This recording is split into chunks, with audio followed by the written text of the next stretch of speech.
Hey there, it's Wayfair here, where delivery and setup are as easy as a few taps on your phone. You're relaxing in an old hammock, scrolling Wayfair's app, when you spot it, a brand new patio set. Next thing you know, Wayfair delivers it right to your patio and sets it up. Oh, you need a new grill too? All right, Wayfair's got you covered. With Wayfair's Room of Choice delivery and fast expert setup on qualifying orders, life gets a little easier. Visit wayfair.com or the Wayfair app. Wayfair, every style, every home. It's time to get your morning started with the news you need to know. News update. This is what's trending with DJ and PK. Hashtag NBA. Cade against Strus on the right wing. Cade to the basket, jumps it off for JD, another jam! Yes, baby. And that combination has been so good for so long for the Pistons. Check the other way, 3-on-2 off the left side to McCain. Left corner Mitchell. Up the sideline, McCain open. Left wing three on the way. Splash City. Cha-ching, a Thunder money belt. Loud City loves it. Thunder by 19. Pulling away. And the Oklahoma City Thunder pull away and win 108-90. They rout the Lakers. LeBron James had a solid stat line, but the Thunder making it hard on everybody else, PK. That was not the kind of shooting night that they need out of Austin Reeves. I don't think it would have been enough even if he was good, but he did not shoot the ball well. Nah, he sucked.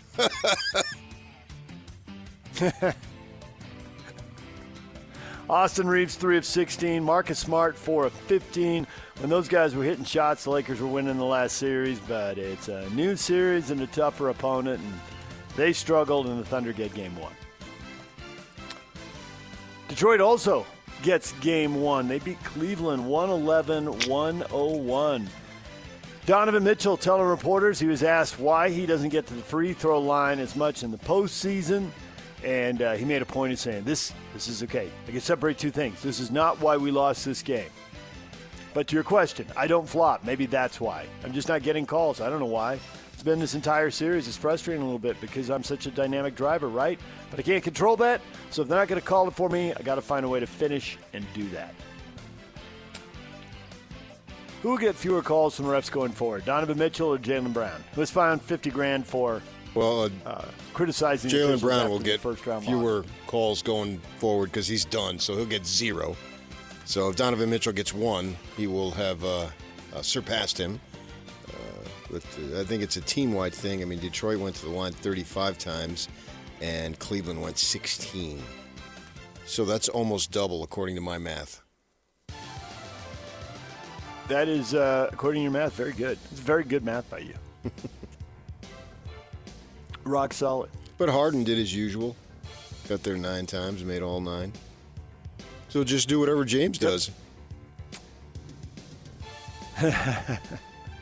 Right in front of you. Harden also had 7 turnovers in the game, which was a noticeably high number. And he's had multiple high turnover games and said, well, it's basically on me. Yeah, you're not a big James Harden fan. Not at this point, not a huge fan, no. I don't think you ever were. Tonight, Sixers and the Knicks. New York won game 1 in a blowout. We had Brian Geltziler on. We played that interview earlier this morning.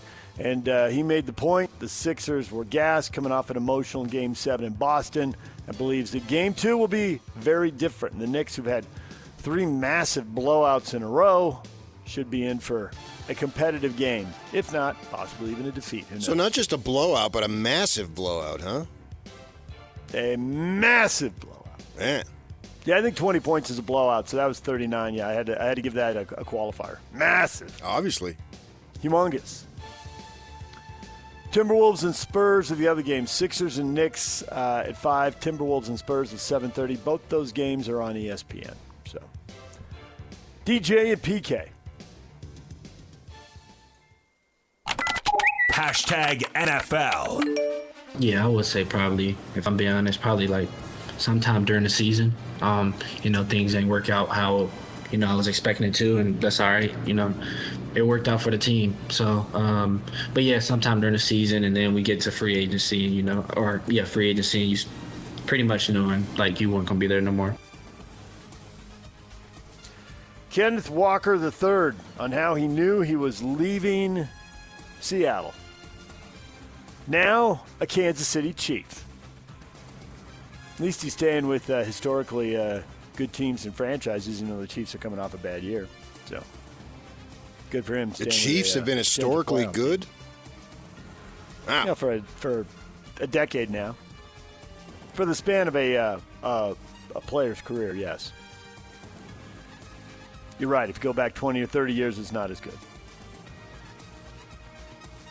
NFL's on the cusp of ratifying a new CBA with the NFL Referees Association as the two sides are set to avoid a lockout that could have impacted games this fall. So you have to boo the regular refs instead of booing the backup refs, the scabs. Does anybody have any idea who they would be, the regular refs versus the backup refs? We recognize a few of the referees who call the if they're on camera and their voice, you recognize, I know that one. But, no, I think largely with 7 per game, I bet if you recognize 2 of them, that would be a lot for most fans. Ever since my guy Eddie retired, I couldn't name you one ref. Don't we have one of Eddie's sons? Eddie Hockley. You mean Eddie? I think one of Eddie's sons is a referee now. Bobby? I don't remember what his name is, but...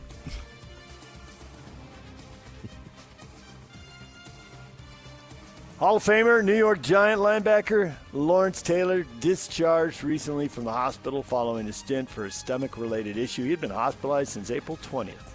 Lawrence Taylor, legend of the game. DJ and PK. Hashtag college football. The American Football Coaches Association Board announced 4 proposed calendar changes. Number 1, ending conference championship games. Number 2, reducing open weeks in the season. Instead of 2 bye weeks, you just get 1. Preserving an exclusive window for the Army-Navy game in December, but allowing postseason games to be played on the same day. And then reducing the number of days between games to no fewer than 6. Now, do they carry any weight? Because this stuff typically is going to have to be agreed on by conference commissioners. It does seem like there's a push to end those conference title games. Yeah, I don't see a need for them. Now, the flip side is, the conference is so big that, why would you not have a conference title game? Because there's so many teams that don't play other teams. That's all true. But the reality is a conference title or a conference title game, a regular season title, it doesn't really mean as much because you don't play everybody. So the fact that you have a conference title game doesn't take away from, you don't play everybody. So that's not making the conference title game that much more legitimate, I don't see. Occasionally you might get a first and second place team who haven't played each other, and so somehow it adds some legitimacy to it. But even that depends on who you didn't play, possibly, probably. So, and these teams that Ohio State couldn't care less if you win a conference title as long as you win the national title. What difference does it make? The Coaches Association also came out in favor of a 2014 playoff, and to your point, that becomes much bigger than the conference championship.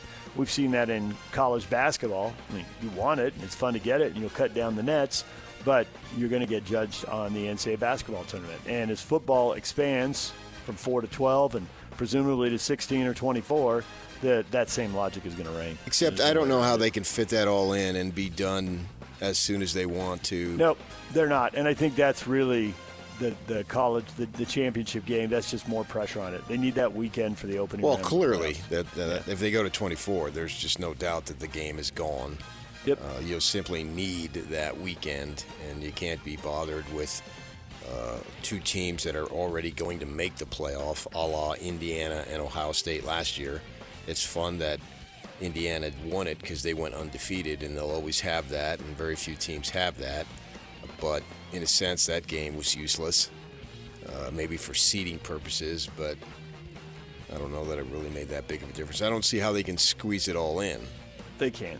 So they're going to and have that's to. why they're talking about getting rid of the double bye and moving to week 0. But that still doesn't squeeze it all in. There's clearly a move here to put either the finals or the semifinals on New Year's Day. They're done with the quarterfinals. Putting the semis and the finals in January, it's just too much. Interest lags. It doesn't peak at the end. It kind of tails off. It's not what they want to do. They're going to start playing in August, and they're going to play through New Year's Day, and then maybe have one game after that. DJ and PK. Hashtag Major League Baseball. They've lost 5 of the last 7. Pitch, deep drive, right field, and Jazz Chisholm, everybody, has just given the Yankees a 4-3 lead, a deep home run into the second deck. 2-1 pitch. Olsen hits it well, deep center field, to the wall, and gone! He hit it deep to center field. Braves take the lead, and he just put a bolt of fear into the fans here in Seattle. 1-0 pitch from Maul to Bush. Bushy with a chopper up the middle. It goes through into center field. Dansby's going to score. The Cubs are going to walk off the Reds 2 nights in a row. De La Cruz plays this ball off to the side that got by him. Cubs walk it off. They win 3-2. That's Michael Bush with the 10th inning RBI single. They stay red hot. Yesterday I was asking PK, Cubs or Phillies, which fan base should be more encouraged? They're both red hot. Over in the American League East, the Yankees 15-2 in their last 17 games as they win. They beat the Rangers 7-4. Or how about Tampa Bay now winning? It's 11 out of 12, I think. They've got an awesome stretch going. We have teams getting on phenomenal hot streaks here. Oh, it's unbelievable, man. I agree. I mean, what are you going to do? This many teams, this red hot at the same time. It's flat out crazy what's going on. I mean, you try to figure out, it'll drive you nuts, man. I'm calling the Phillies golden tempo from now on. They're coming from last place. My Kentucky Derby, if you already forgot that was the name of the winner. I was trying to put all that together. Yes. I know you did. I could tell you forgot. Thank you for catching me up to speed. You're not a horse racing guy. Framber Valdez plunking Trevor Story after being shelled for 10 runs. Gave up 5 straight hits at one point. The bench is cleared. Red Sox win 10-3. You know, with the balls and strikes and the fewer managerial disputes and all the reviews, there's as much of that obvious emotion. But they haven't taken that out of the game yet, PK. You give up some runs, you give up a tape measure homer or two, you can hit a guy and you still empty the dugouts. Old school. Everybody running out on the field. Yeah, speaking of the balls and strikes thing, it was funny. I'm watching the Dodger game against Houston and Ohtani pitching. He gave up 2 solos, and the Dodgers only scored 1 run, so they lost. But I think it was Rojas did 2 strikes. You know how 2 strikes in the 9th inning with 2 outs, and you're on the road. The home team fans stand up. That's tradition, right? And we got 1 more strike. So they call it strike 3. Fireworks go off. Well, I'm watching the game. I'm thinking, that's outside. And I could see it. And Rojas taps his head. Helmet, yeah. And sure enough, it was usually they don't miss by that much. But the funny thing is the fireworks were already going off. Oops. Now what do you do? Right. And it was clear I'm watching the game, and I got a big screen, so I can really tell. And sure enough, it went, and they had to. Now, he ended up grounding out, so it didn't really matter that much. But it was funny. Did they have more fireworks, or was that it? I think that was it. Fireworks? I think that was it. I think after the ground out, I turned over to the Diamondback game and was checking in on the NBA too. But it was just funny that the fireworks, because they call them out, you know, and the big production on the strike 3. But the funny thing is and I can't remember who the pitcher was. I think it was King was his name. He stood there because I think he knew that wasn't a strike. But I'm going to probably tell them, hey, wait, see if there's an appeal first, and then light up the fireworks. Won't be so quick on the trigger finger there, big guy. Well, it's probably the first time it's happened. Yeah, probably. Yeah. The Salt Lake Bees open their series in Oklahoma City tonight. They've split the last 3 series. They're playing the Dodgers AAA affiliate tonight. I thought they were there last night. Dodgers bringing all-stars. Is there anything tougher than being in the Dodgers farm system? I thought they were there last night. In fact, I'm positive they were there last night. because I was listening to Tony. Oh, today's Wednesday. Yeah, they were. And he was talking about how it was a big Cinco de Mayo day, and they had all these celebrations planned in Oklahoma City. They have a nice ballpark. It's called the Brickyard. It's just not just adjacent downtown. It'd be like the Delta Center to our Temple Square. Yeah, they beat the Comets 9-7, and they're back in action this morning, 10 a.m. Yeah. Early game. And he was saying that it was a miserable night, windy, cold, so they had all these big things planned, and it wasn't attended very well. Plus, 3 blocks away, Oklahoma City's Thunder were playing the Lakers. There'd be that. That'd be kind of a big deal, wouldn't it? Yeah. And then the weather must have sucked, according to Tony. I was listening to it for a bit.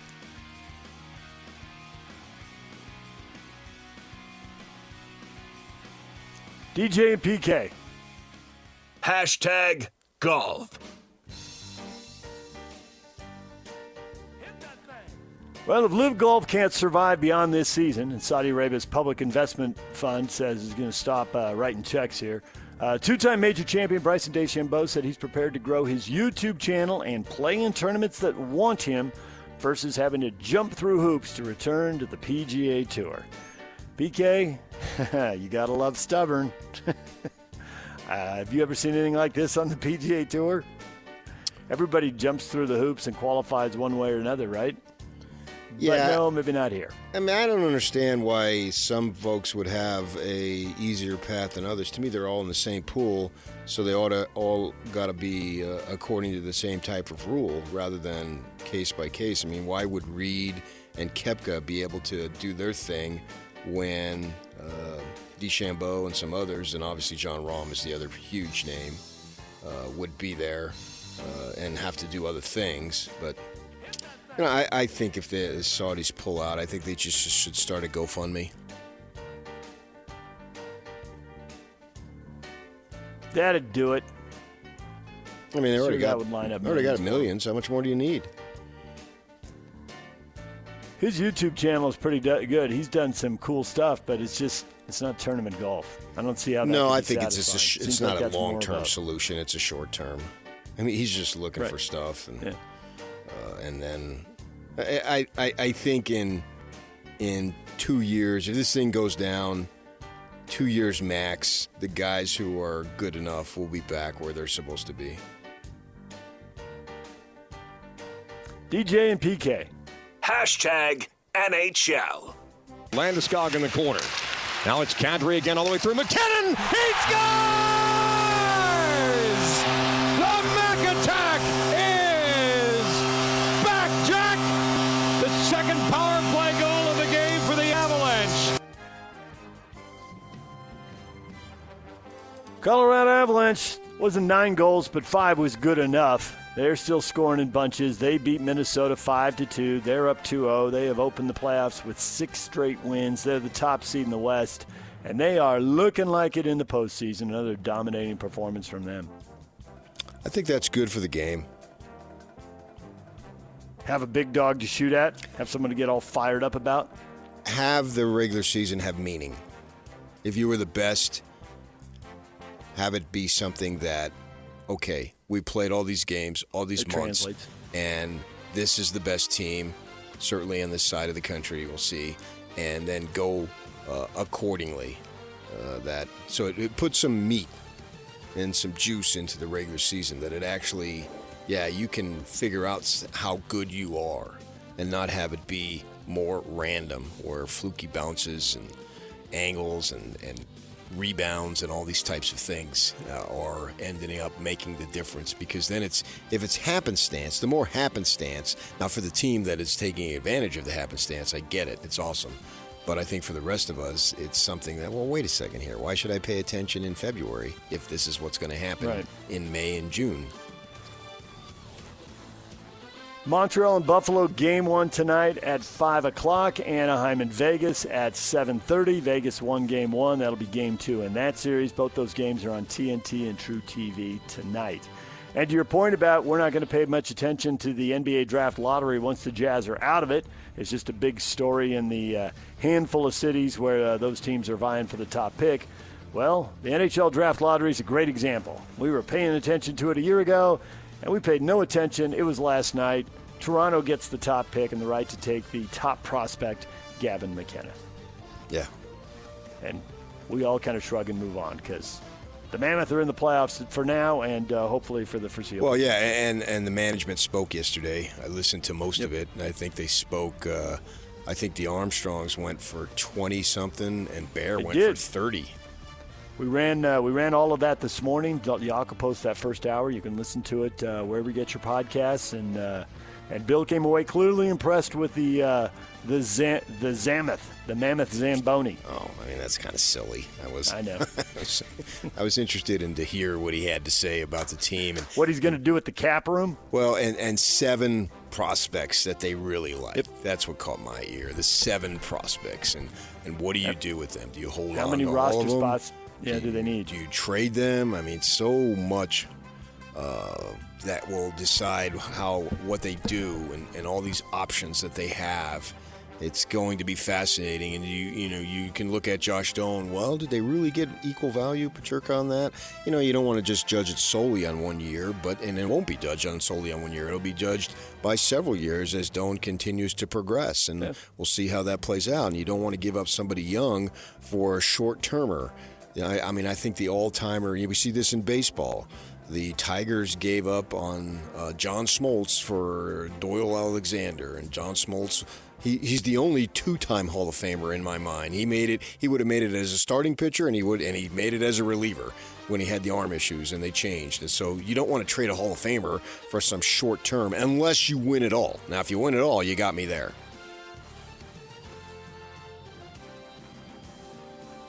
What is Trending is brought to you by Shamrock Plumbing. There's no job too big or too small. Get the personal touch with Shamrock Plumbing. All right, we are joined right now by Kent and Colson. They're joining us from Culligan. And good morning, guys. Welcome in. Thanks for joining us. We're curious for people just tuning in. What is the issue with our water in Utah?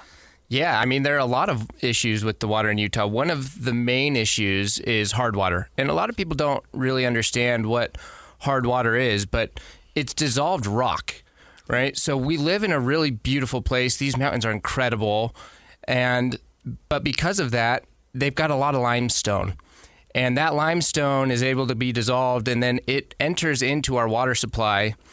And when it does that, it scales the pipes in your home. It scales your water heater, it scales up your appliances, and it costs a ton of money to remove it over time. So what are you doing for our listeners today? Yeah, we've got a great offer. For most people, your home is the biggest investment that you make, right? So we're providing your listeners today a Protect What You've Built offer. If you call in while we're live on air today, you can get $1,500 off this whole home water system, which will soften your water, give you clean drinking water, and filter your whole home. But you got to call while we're on air today. It's 801-509-9602. Set up an appointment where we'll come and test your water for free and take advantage of these great savings. Now, you're a pro. You went right to the call to action. Way to go. Oh, yeah, we've been in a few times. It's the first time with you guys. It's good to see you. Yeah, man, it's early. You guys get up early. Yeah, this is real early. That's because I have my Culligan water in the morning. I'm ready to go. That's right, baby. Well, keep you well hydrated. Keep you mentally strong. Exactly.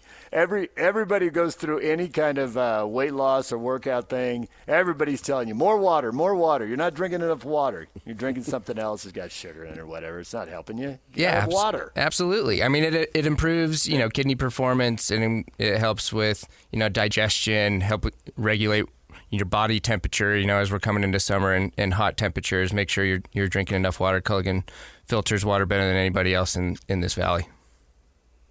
That's true, yeah. Call 801-509-9602 right now and mention Protect What You've Built. 801-509-9602 and mention Protect What You've Built. Colson, Kent, great to have you in this morning. We'll talk to you again in a little while. Thank you. Thanks. They've been doing it for a while. This is Jake Scott and Ben Anderson. Contributor for NBA.com and HHQ Sports. She is Kristen Peak with us here on Jake and Ben. Give me a sense of how this draft stacks up against last year. I think this draft is different. I do think AJ Devonta is going to be the first one off the board. But then when you are 2, 3, and 4, and you're looking at either Darren Peterson, Cameron Boozer, or Caleb Wilson, you cannot go wrong. I don't care what sort of situation you're in. If you get one of those 4 players in this year's draft, that is a win. I don't care. You cannot convince me otherwise. And then 5 through 11, I'm calling it the point guard lottery because there are so many lead guards. Lead guards are really hard to come by, especially in a one-and-done sort of situation. So if you are looking for a lead guard, 8 is a perfectly fine place to find one. Catch Jake and Ben afternoons from 2 to 6 on 97.5, the KSL Sports Zone. Hey there, it's Wayfair here, where delivery and setup are as easy as a few taps on your phone. You're relaxing in an old hammock, scrolling Wayfair's app, when you spot it, a brand new patio set. Next thing you know, Wayfair delivers it right to your patio and sets it up. Oh, you need a new grill too? All right, Wayfair's got you covered. With Wayfair's room of choice delivery and fast expert setup on qualifying orders, life gets a little easier. Visit wayfair.com or the Wayfair app. Wayfair, every style, every home. This Mother's Day, give her more than just a gift. Give her comfort you feel every single day. Enjoy the special Mother's Day deals from Minky Couture today. 50% off any regularly priced blanket. Use the code ZONE50. Shop online at minkycouture.com or in the store, Minky Couture. Sponsoring DJ and PK. 50% off. Code ZONE50 on any regularly priced blanket. All right, PK, it is time for the question of the morning. BYU and Utah State didn't play in basketball last year, but they're going to play next year. How about that? A 2-year deal. 1 game in Provo, 1 game at the Delta Center, and 0 games in Logan. Why not in Logan? And the answers are fantastic. Jeff, why go to Logan if you don't have to? Curtis, because they're scared. And Nathan, you know why. Why? Scared Cougars, Wade says. And Alex calls it, because they know they'll lose if they play in the Spectrum. Did you spell lose Running right? Scared, PK. Loose? They did spell it correctly. 1-O, not loose. Spelled lose, Lose. Bryant says, why would they if they don't have to? The reality is BYU's in a conference that allows them to make these deals and for programs like Utah State to accept. Well, why do anything if you don't have to? Why play any? Why have a tough non-conference schedule? Because what you're saying is that the conference schedule that you have in the Big 12 will be tough enough. And so if you're going to extrapolate, just don't take it one single game. Why do anything that you don't have to in the non-conference? Just build yourself a bunch of false confidence and a glossy record and play most of your games at home. Do that stuff then. I mean, the idea being, you don't have to. No one's forcing you. No one's forcing you to play Utah State at home either. But the idea is that, you want to test your team as reasonably as much as possible. And going there would be a nice test. And I don't think that you have nothing to gain and everything to lose by going there and losing. Majerus took teams there. I was there. I know it. And they did okay, even if they lost there. That was not the end of the world. And he took a team to Weber, and they lost. I think who was the guy? Boyette was a great player for Weber. Jermaine Boyette. Yeah. And so, yes. And I can recall after the game, he took about a half hour to come out. And every question was, Weber played an excellent game. I asked him like 4 questions. I said, is that going to be it? Is that all you're going to say? I mean, he wouldn't take my crap, nor would I take his. And so, he was all mad and all sorts of stuff. But the world didn't end that they lost at Weber. And it certainly wouldn't end if you lose at Utah State. And going into the Pac-12, Utah State now has a rep that has grown just in the last 3 years. or 4 or 5 years if you even want to extend it out. They've won games in the NCAA tournament. It's not unusual for them now to be in the round of 32. Round of 16 is another story, but the round of 32, does anybody really bat an eye that they won a game in the NCAA tournament now? When they do it? No, I don't think so. I think they've achieved that level. They've done it a couple times. And yeah. They've done it a couple times and recognized they could have done it a third, but there was no tournament in 2020. But that team looked like it was poised to win. So it does look like they've gone to a different level. And obviously the NIL rules have benefited them. Not as much as they've benefited other schools, but their results with the coaching transitions in this area that they've had to go through have been really good. So they're excelling in the NIL era. Those are all facts. So with that in mind, I think there's a case to be made that BYU can be better in the Big 12 if they play true road games and get used to what it's like to play in the Big 12. And whether kids are coming in from high school ball or whether they're coming from other schools, have they been in some of these atmospheres? Now, the first year, KY didn't get to make his own schedule. They did have a road game at Providence. They ended up with a winning record on the road, 6-5. This last year, they played a bunch of neutral site games, and some of them were neutral-ish, road-ish games, I guess you could say. But they didn't play any true road games until they got to conference, and they went 3-6 in conference. And you can say partly it's the roster construction, and you could say partly it's the injuries, but going to Logan prepare you for going to Houston or Tucson or Texas Tech or Iowa State or Kansas or wherever else? 2 years ago, they got a big road win at Iowa State, double overtime. Well, I don't think any single game is not going to prepare you. It's not going to be the be-all, end-all. If I play in Logan, then I'm good to go for all my 9 road conference games. I mean, And I don't buy the argument that could carry the day back in Majerus's era where there was a lot more eyeball test, even though these things, these formulas and that they're using now are stacked to favor the power conferences. They're still there. You're either a quad 1 game or a quad 2 game or what. Utah State, to your point, is going to be a quad 1 game most of the time going forward. And when they're not, they're quad 2. So it's not like it's just going to be dismissed. Your record in those games is a factor. And the fact that you played more of them is a factor. So play a true quad 2 road game or quad 1 road game, depending on the year. Yeah. Why not? After they went to the Garden, I think that's where they played Clemson, right? And Wright hit the three-pointer at the end of the game there to win it. Mm-hmm. Their next schedule before conference was UC Riverside, Pacific, Abilene Christian, and Eastern Washington. It didn't much matter. Which prepares you for nothing. Yeah, but then they go on the road and they beat Kansas State anyway. I don't know how much preparation it's going to be. I think that's somewhat overrated. The fact that they don't play in Logan, I don't think is that boy, they just didn't know how to win on the road. Because in the NCAA tournament, you don't play road games anyway. So when it really counts, you're back to the neutral sites in the first place. So the idea could be play as many neutral site games as you can because that's going to prepare you for the NCAA tournament. Nobody ever says that, but it's always, play road games. It prepares you. Well, do both. Yeah. Do both. And specifically, should BYU be targeting the 4 arenas that they know are going to host Thursday, Saturday games? You get neutral site games in those arenas, no matter what. Yeah, something to be said for that. Yeah, that's a good point.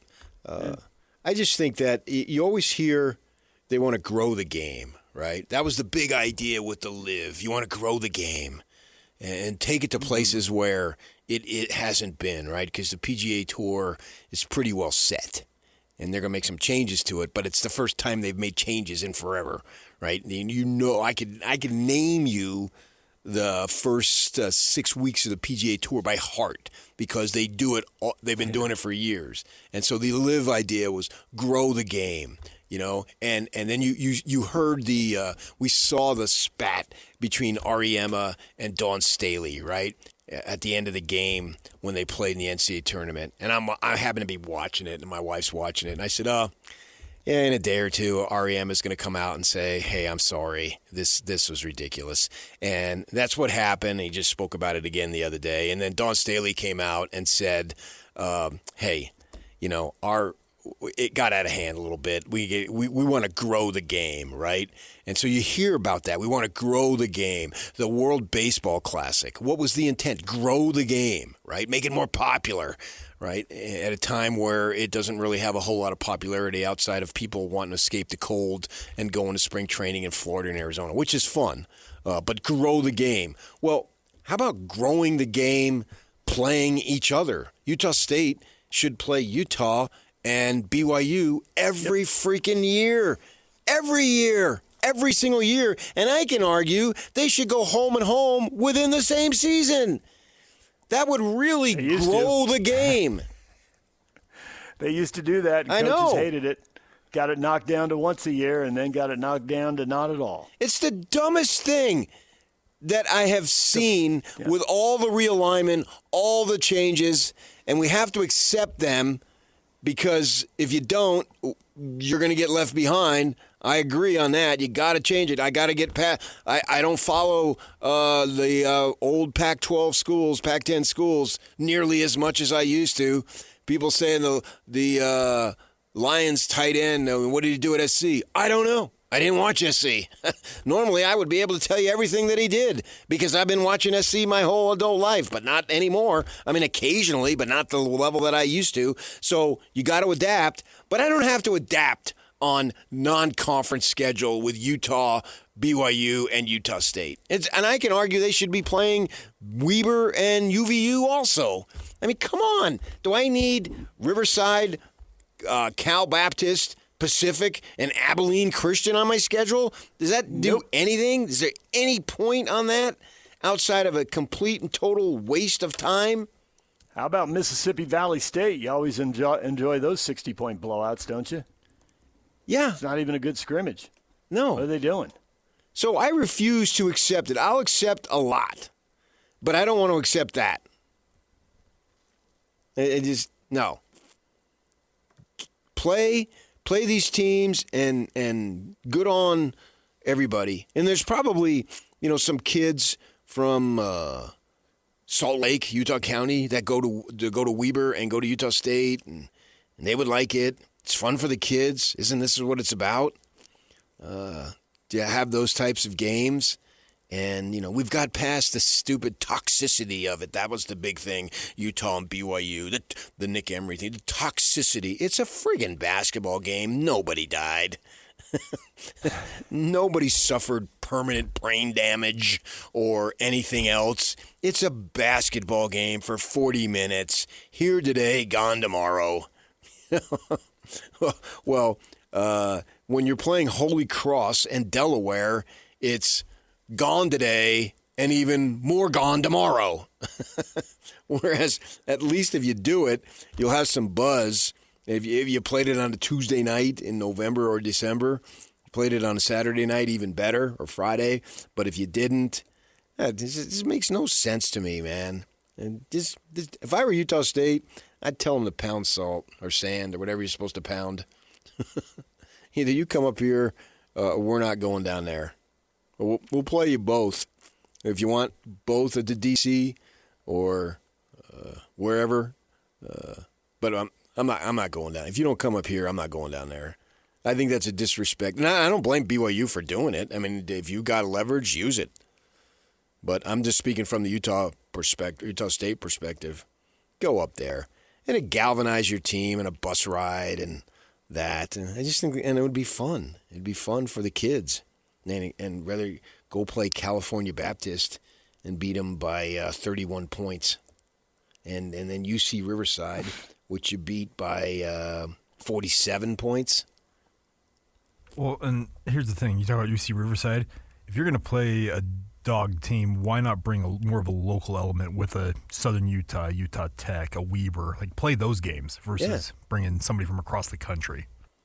Yeah, I mean, Riverside's not across the country, but yeah, you're gonna get slaughtered, and and the kids at the end of the bench, they're gonna be excited. That's about it. The rest of us, I mean, and you're charging BYU's charging big money to go see that crap, and then they don't show up. And we all heard that the lower seats in those games were way empty, and then the big-time loyal fans who've been with you forever are sitting way up top, and they can't get access to those seats, and those seats are sitting there empty because nobody wants to make the trip on a Saturday night to see Riverside, December 13th. I'm looking at the schedule. What a waste of time.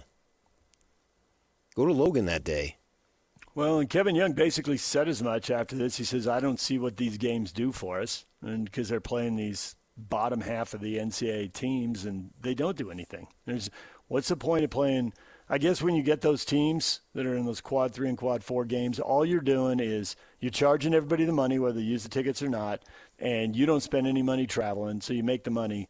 But from a basketball perspective, they're so bad. There's such a gap. The team doesn't get anything out of those games. Yeah, I think you do spend the money because I think you give them money to come in. Yeah, you're paying them hundreds of thousands of dollars. You're giving them money to come in, so you are paying money. So why not pay that money to a local team that, gets reinvested in the local community? Yeah, that's it, you guys. Well, you freaking he's rubbed off on you, hasn't he? Genius, yes, genius. It's yeah. I mean, you're around that guy for enough. Your business acumen really gets going. It does. It's elevated. Because this guy, he don't do nothing unless there's a buck involved. That's why he's got a big TV.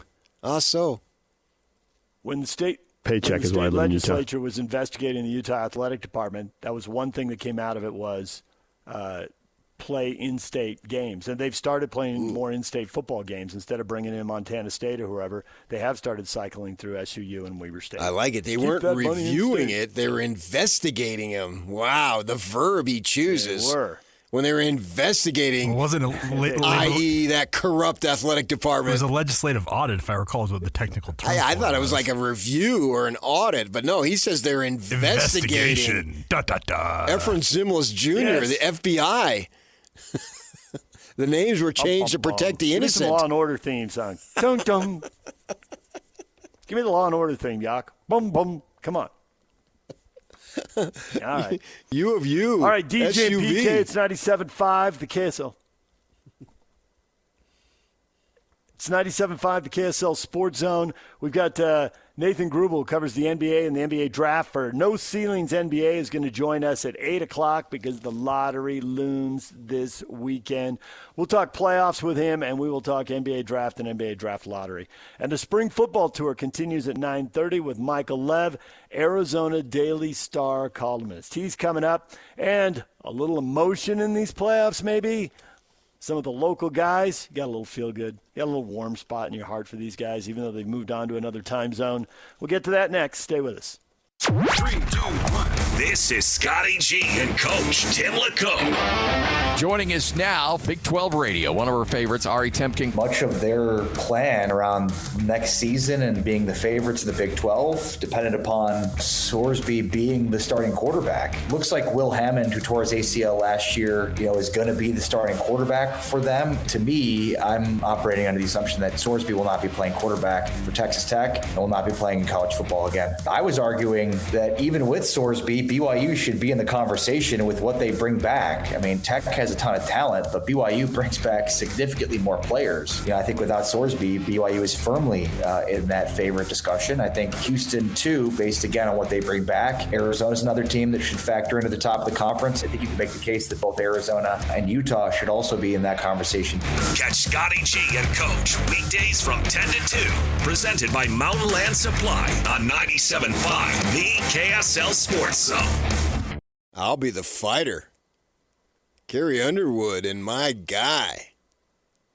Yeah. The KSL Sports Zone at Beehive Meals are honoring people that impact youth sports in our communities. Nominate the youth sports volunteer for the Beehive Meals Hero of the Week at KSLSports.com/contest. And listen every Thursday afternoon to Jake and Ben for the winner. It's the Beehive Meals Hero of the Week. With Rudy Gobert leading the way, along with 3 other former Jazz players on the team. Let's see a show of hands. Who's pulling for the Minnesota Timberwolves in these playoffs? Who wants them to upset the Spurs? Get back to a conference final. Everybody. Have a shot at the champs. 100%. Yeah, Rudy That's Gobert. exactly what Brian says. Rudy Gobert is the most. Yes, I'm a Rudy fan forever. He's the most popular ex-Jazz player of all time. The Jazz should have traded Mitchell, not Rudy. Nothing against Donovan, incredible player, but not someone with generational impact on winning like Rudy. Generational impact. Seems overstated, doesn't it? Not to Barbara, who says, exactly. Yeah, I think that Rudy is the most popular ex-Jazz player of all time. He's the GOAT. Over Joe. Yeah, oh yeah. Which is another reason to root for the Timberwolves since he's there. Yeah, but he didn't play. No, he does not. Joe's time is over. He knows it. Everybody knows it. But what a run it was. Yeah. I think nobody overtakes Rudy when it comes to popularity. Costa says, remember the Jazz fleeced Minnesota. Laughing, crying emojis, 2 clown emojis. That was somebody's take in a previous show, which we weren't buying. What did they fleece them with? What did they get? Kessler or what else? Kessler, draft picks in 25, 27, 29. Yeah, so I don't know yet. I don't know what Kessler's going to turn into. I don't know what those draft picks are going to turn into. I don't know how Minnesota's going to be in 29. That's a big incomplete. I think it's absolutely an incomplete for the Jazz. Some of those picks may end up being traded because they've traded away the lesser of the Cleveland and Minnesota picks. So depending on which team's better and which team's worse, that pick could be gone. So you got all that stuff to evaluate, and you got to let the guys they draft grow up or see who they trade them for. I think from the Minnesota perspective, it's a win, though. Man, coaches and GMs, if they don't get to the playoffs and win, they get fired. And now they've gotten to the playoffs and they've been winning, which Minnesota hadn't done in the previous, since when they, with Garnett, it'd be 20 years now. They had one trip to the Western Conference Final and then a whole lot of nothing after that. So I think it was a win, even if it doesn't get them a title. That's the kind of move you make. It makes your team better. It's measurable, and the owner gives you another contract. Well, yeah, you get fired by going to the playoffs. But going to the playoffs is no secure commitment to keep your job.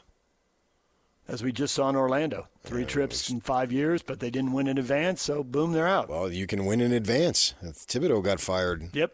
So I don't know that winning and advancing keeps your job. So far it has in Minnesota, and that's what they care about. But that's their thing. And then it's an incomplete for the Jazz from their perspective. Got to wait and see how these next few years go and how that trade impacts winning. I mean, I think the fact is that the fans want player investment in them because the fans give fan investment in the players. And I think that's across the board. But, we live in here, and that's what we're talking about, is these fans want investment back. And they didn't get it from Mitchell. They try to pump him up. Oh, he was raised right, and he was this and that. And then he didn't give it back. He wanted out. Gordon Hayward didn't give it back. They don't ask for much, but they never gave it back. Right. Or they didn't give it back enough. Just put in the time. Yeah. Play well while you're here, so they did give something back because they did play well while they were here, but they weren't invested long term. And the fans here are invested long term, and the fans want the players invested in the same way. Yeah, but playing well is not giving something back to the fans. That's giving something back to yourself. No, it's both, isn't it? No, it's clearly it's not. Because Gobert gave something back, and they love him to the ends of the world. And Mitchell is a bum. That's from their perspective. And when Gobert came back, we didn't need the owner to come on the radio that morning and say, hey, please don't boo this guy so we're not viewed as racist. He didn't have to do that. But clearly he had to do that. And I get why. I'm not criticizing that he had to do that, but that's what they did. Came on when Mitchell was coming back. People think we're racist already. Nobody wants to talk about it, but that's what they think. So please don't boo this man. But they didn't have to say it when Rudy came back because they knew that wasn't going to happen. So it wasn't about you. You play well for yourself. You didn't invest back into the fans from the fans' perspective. Yeah, I mean, it's obvious. DJ and PK, we are joined this morning by Colson and Kent from Culligan Culligan water, you know the brand. You've heard about it for years. And I guess, Colson, the question is this a convenience thing? Is this a choice? Or is this a financial investment that people really need to make to save themselves money in the long run? Yeah, this is a financial investment that people need to make because hard water is costing people money when they don't even realize it. The way that hard water works is it destroys your appliances and your pipes and your plumbing from the inside out. So a lot of that damage is happening underneath the surface, and it's costing people thousands of dollars in repairs and in replacements prematurely. So if you buy a water softener, right, or if you have a water softener, you can get 30 to 50% longer lifespan on all water-using appliances. Do you guys get called, hey, Culligan man? People, is that what they call you? Yeah, anybody over the age of 50. Yeah. Colson goes by the water boy. He's a third generation Culligan man. Would you rather be Culligan man or water boy? Hey, I'd rather be the Hey, I pay homage to my elder. You know, like I'm happy with the water boy. Hey, you guys got offers, right? Yeah, absolutely. If you're driving into work right now and you're thinking, geez, I don't even know if my water softener's working. We're spending a ton of money buying bottled water from the store. Give us a call. Let us come test your water. And this is how you take advantage of the $1,500 offer today, which is the Protect What You've Built. So give us a call, 801-509-9602. Mention that offer, the Protect What You've Built, and we can get you $1,500 off a whole home system that takes care of all of the water needs for your home and your family. You know, and your All producer, right, call Jake, today. Get that. I do want to throw in, producer Jake said something to me as we were walking in. He said, this Culligan water machine is the best thing we've done since I worked here. We do have the jug right outside the office here. I drink it almost exclusively here. So, yeah, it's legit. Nice. Booyah. Yeah, that's a good recommendation. Call now, 801-509-9602. 801-509-9602. Call Culligan right now. That $1,500 offer today. $1,500 off. Call right now. 801-509-9602. Kent, Colson, we'll talk to you again in the next hour. Thanks. Thank you.